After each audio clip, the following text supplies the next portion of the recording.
ఏం సార్ గుండు కొట్టించావు?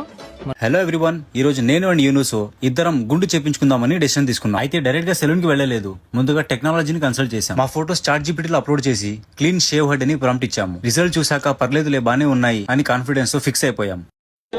బాగుందనా? నిజం బాగుంది. బాగుందనా అంటే ఇక లేట్ చేయకుండా నడిగడలో ఉన్న మన మియాభాయ్ షాప్ కి అయితే వచ్చేసాము.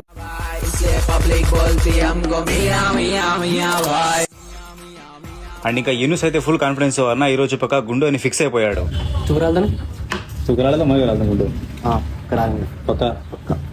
యూనుస్ అయితే పదే పదే అల్తాఫ్ అన్న నువ్వు గుండు చేయించుకుంటే నేను చేయించుకుంటా అని ఎమోషనల్ బ్లాక్ మెయిల్ స్టార్ట్ చేశాడు. నేను కూడా ఆస్కార్ పర్ఫార్మెన్స్ ఇస్తూ ఎస్ రా పక్క గుండు చేయించుకుంటా, నువ్వు టెన్షన్ పడకు అన్నాను. ఇక యూనుస్ చైర్ ఖాళీ అవ్వగానే ఫుల్ కాన్ఫిడెన్స్ తో గుండు చేయించుకుందామని చైర్ మీద కూర్చున్నాడు. యూనుస్ కూర్చున్న వెంటనే హెయిర్ స్టైల్ వేసి గుండు చేయడం స్టార్ట్ చేశాడు. ఇక కంప్లీట్ గా 5 నిమిషాలని మొత్తం గుండు అయిపోయాడు. ఇక యూనుస్ ని గుండు అయిన తర్వాత చూస్తే సేమ్ ఆట మూవీలో విలన్ లా ఉన్నాడు. ఇక నెక్స్ట్ నా టర్న్. నేను చైర్ మీద కూర్చోగానే యూనుస్ వెంటనే హెయిర్ స్టైలిష్ కి మా అన్నయ్య కూడా సేమ్ గుండుని ఆర్డర్ ఇచ్చేశాడు. కానీ ఇక్కడే వచ్చింది బిగ్గెస్ట్ ట్విస్ట్. నేను గుండు వద్దు బాస్, జస్ట్ బియర్డ్ స్టైల్ చేయండి అన్నాను. అంతే.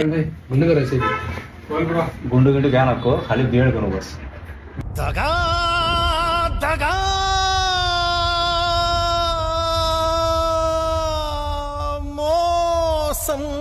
ఇక యూనుస్ అయితే నా మీద ఫుల్ కోపంలో ఉన్నాడు, ఎందుకంటే నేను గుండు చేపించుకోలేదని. ఇక ఫైనల్ గా నా బియర్డ్ స్టైల్ అయితే కంప్లీట్ అయిపోయింది. ఇక నా బియర్డ్ స్టైల్ కంప్లీట్ అయిపోయాక ఇద్దరు మిర్రర్ లో చూసుకొని ఆ తర్వాత పేమెంట్ కొట్టేసి ఇంటికి అయితే వచ్చేసాము. మీరు యూనుస్ ప్లేస్ లో ఉంటే నన్ను ఫర్గివ్ చేస్తారా లేక రివెంజ్ ప్లాన్ చేస్తారా కింద కామెంట్ చేయండి.